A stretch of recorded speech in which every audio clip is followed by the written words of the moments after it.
Telepuk indah penuh berseri, hias asalnya kain perada. Darin Altamis tampil kini, santun bicara membuka minda. Assalamualaikum warahmatullahi wabarakatuh dan salam madani.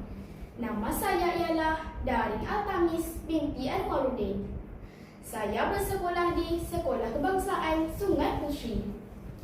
Saya mewakili sekolah dalam pemilihan tokoh nilam peringkat daerah dalam kategori sekolah rendah Bahasa Melayu. Saya merupakan anak ketiga kepada pasangan Encik Anwaruddin bin Mohamed dan Puan Zainab binti Hamzah.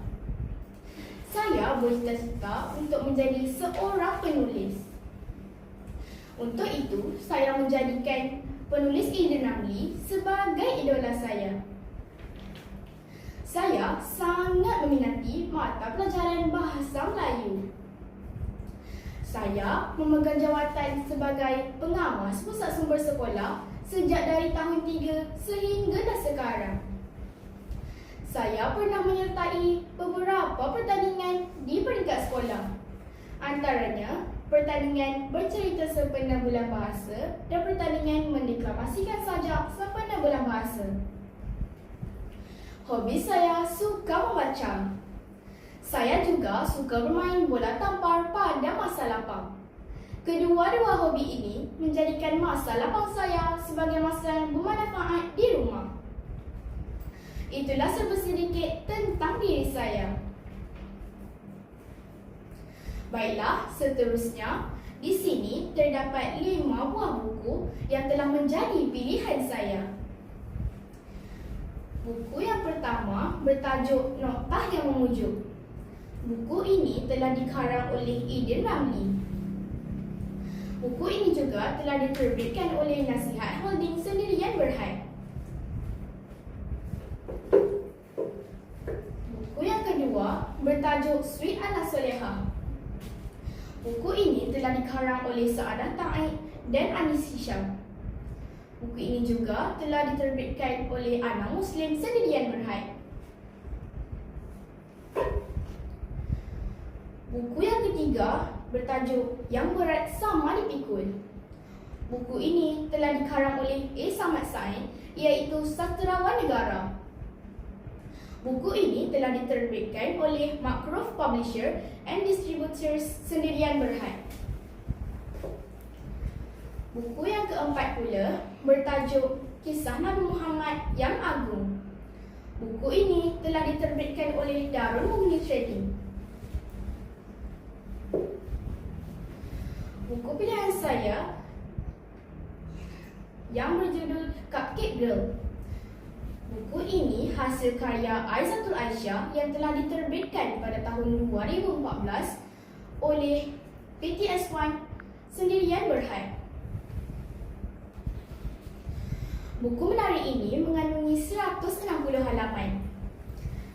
Cupcake Girl mengisahkan watak utamanya iaitu Aisyah, seorang remaja yang berusia 14 tahun.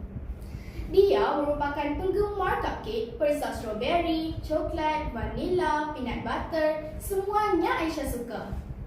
Pantang disua, pasti tidak sabar mahu merasakan keenakan cupcake. Kawan-kawan, kemana tupuannya kuah kalau tidak ke nasi? Ibunya juga merupakan penggemar cupcake. Mereka sering memilih kedai cupcake bakery sebagai lokasi meluangkan masa hujung minggu mereka di situ. Langit tidak selalunya cerah. Suatu hari, Aisyah dikejutkan dengan berita pemergian ibunya. Pemergian ibunya ke dunia abadi amat memberi kesan yang mendalam.